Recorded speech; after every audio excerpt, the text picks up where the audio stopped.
Okay, guys, chapter 31. We're actually going to do 31 and 32 today and end the book. This is it. I suppose it would seem real nice if Claire and I got together on Monday and started chatting and playing dodgeball and decided we were twins separated at birth and would be best friends for the rest of our lives, living right down the road from each other. But we didn't. I guess she looked at me more, or she didn't avoid looking at me so much, and I wasn't watching her out of the corners of my eyeballs anymore. We'd even say hi, but no names, if we ended up face to face with each other. The good thing was, I didn't feel bad when I saw her. I was still sorry for what I'd done, but I didn't think I was due any torment and torture for it. If Claire wanted to, that was her business, but I wasn't looking for it. At recess on Monday, Miss W. stopped by my spot on the steps like always. "Anything you want to talk about, Ida?" she asked, just like always. "No, ma'am," I said, but this time I looked straight at her, and I smiled. She looked into my eyes, like she was checking to make sure that my smile had its roots deep down inside of me. "All right, then," she smiled back and moved on.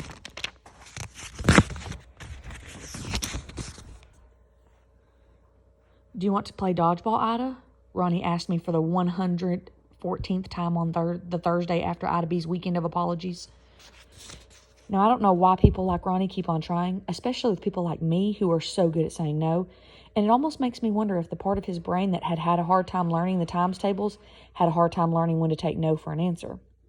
Mama would say he is persistent, and many days I found that quality of his burdensome. On that particular day, however, I found his perseverance to be something I was almost grateful for, if I let myself admit it. But I couldn't be too agreeable too quickly.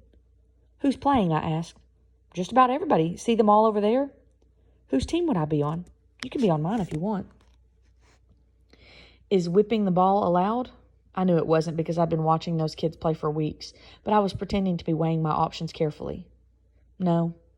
"If I don't like it, can I quit after one game?" "Sure." "What if the ball hits my shoe in the ground at the same time? Am I out?" "I don't know." Now here's another thing about Ronnie and that quality of his. By the time most people would have had enough of me and my questions and just moved on. By that time, most people would have had enough of me and my questions and just moved on. But Ronnie hung on, and he wore me out. I ran out of questions. "Okay," I said, not letting my voice sound too excited. And Ronnie's so smart in some ways, he didn't act surprised or happy. He just walked over to the game with me, but not too close.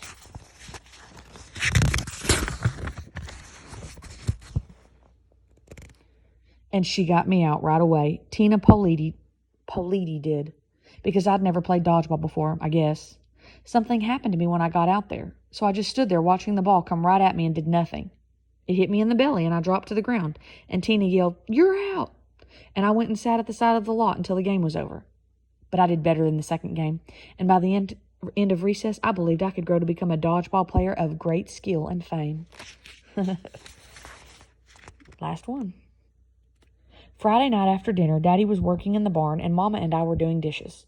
Mama was washing slow, and I was drying slower, like we were giving the dishes some room to tell us something if they needed to. Mama set a plate in the rack to be dried, and then she just stood there. I dried the plate, and then I dried it again, keeping busy till another came along. "Ida B," Mama finally said. "Yes, ma'am," I said back, still polishing the plate that was between us. "Sometime," Mama started, and then she stopped, like she was having trouble figuring out how to finish. "Yes, Mama," I said, while I studied the pattern on that plate like I was memorizing it for an exam. "Ida B," she tried again. "Sometime," and then she turned her body toward mine. Well, it was like Mama's body was a magnet, making my body turn to her too, and my eyes couldn't do anything but look to see what her eyes were doing. And there was Mama, so close my skin was tingling, like it expected to be touched. This Mama, who was different from the old Mama. She was slower and stiller, and even when she laughed, there was a sadness around her mouth that never went away. But my insides knew her, and her eyes had that glowing brighter than it had been in a long time. They were smiling and wondering. "Sometime, honey," she said, soft like footsteps in new snow, "I'd like to hear that story you read at school." Mama looked down and took a breath to fill herself up again. Then she came back to me. "Would you read that story to me sometime, baby?" And then there was a silence between us. Now I knew that silence needed me to cross it, but even though Mama was right there, the space between us felt awfully wide, and getting across it seemed like a dangerous venture. I was thinking that I might want to spend some time putting together a plan to cross it without getting hurt. But my new, old, big, and filled up heart told me that if I'd just take a step without considering it too much, in an instant I'd be at the other side. So I did. All right, Mama, I said. Mama smiled. Then she turned around and got washing again. I put that plate away and got ready for the next one. And the glowing traveled around the room and wrapped itself around us, one at a time, and then together. Just about the time Mama and I were finishing up, Daddy came in. He got a drink of water, looked out the window over the sink, walked around the kitchen table, looked out the window again, cleared his throat, and said, "It's a nice night out there." Mama said back and touched Daddy's arm as she walked by him and headed over to the big chair. Daddy kept staring hard out the window, like he was searching for something of the utmost importance. Then he cleared his throat again and said, "Ida B, let's go for a walk." Well, I hadn't been alone with Daddy in forever, and the idea of it made me a bit nervous. Since the last time we'd had some all by ourselves time, he told me they were selling the land and I was going back to school, and things hadn't gone too well from there. But I was still feeling the warm sureness from my time with Mama, so I said, "All right, Daddy." I looked over at her and asked, "Mama, do you want to come?" thinking she might ease the strain of our togetherness. But Mama smiled from where she was sitting. "I'm tired, baby. You two go on alone." So we took the King of Slobberville and headed out, and we walked for quite a while with Rufus's panting and slurping being the only sounds any of our mouths were making.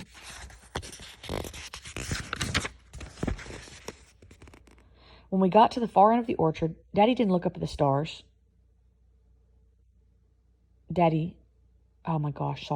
When we got to the far end of the orchard, didn't Daddy look up at the stars, take a breath, and say, "We are the Earth's caretakers, Ida B." Now I have to admit that, after all the terrible things that had happened and had been done that year, I was a little surprised to hear Daddy saying that to me again. I was so surprised that even my feet got confused and one tripped over the other. I was just about flying through the air, on my way to a not-too-friendly meeting with the ground and some good-sized, sharp-edged stones. But before I went headlong into the dirt, Daddy caught me by the back of my shirt, pulled me right up, and set me on my feet. Then he planted himself down in front of me, looked in my eyes, and asked, "Are you all right?" Daddy and I hadn't spent much time looking directly at each other in quite a while, and I think seeing each other's eyes was a bit of a shock and a fascination to both of us. So the two of us stayed there, staring, a little embarrassed and kind of mesmerized for a minute or so.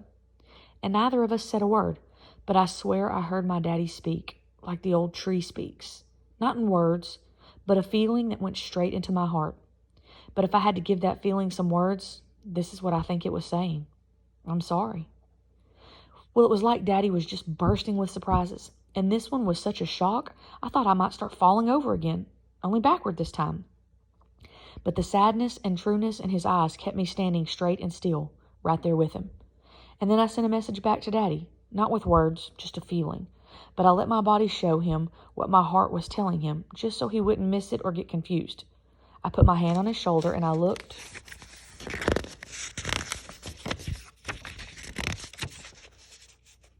into his eyes as deep and hard as I could, till I could tell that the sorrow that was in there was paying attention. Then I nodded my head twice, and that was it.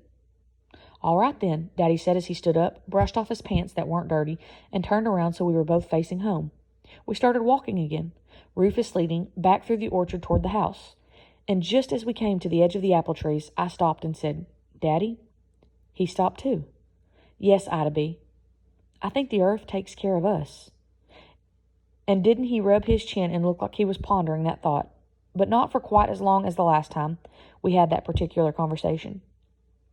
"I think you're right, Ida B," he told the sky and the stars in the valley, and then we headed on home. As we walked, I could hear the trees behind us humming agreement.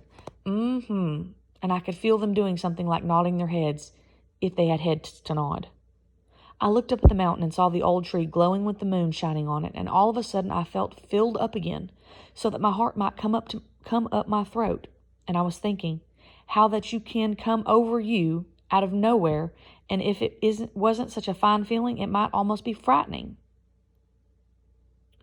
Like there's more love and good thoughts and powerful things inside of you than one body can hold. I'll be in a minute, I told Daddy as we walked up the porch steps. All right, Ida B. And I just sat on the porch looking at all of that land and the mountain and the trees and the stars that weren't mine at all and never would be. But in some ways, they'd always belonged to me, and I couldn't imagine not belonging to them. It doesn't make sense in words, maybe, but it made sense to me that night. Good night, I whispered. Good night, Ida B. A quiet chorus came back, riding on the breeze. So, that was it. Super good story. Loved it. Let me see if there's any good questions in here. Hang on.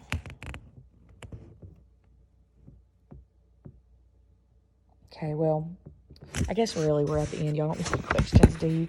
You just want to be done with it and be done with school because this is your last activity. It's our last novel.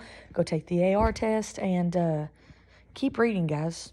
In the summertime, next year when you're not in my class, always read. It's good for you.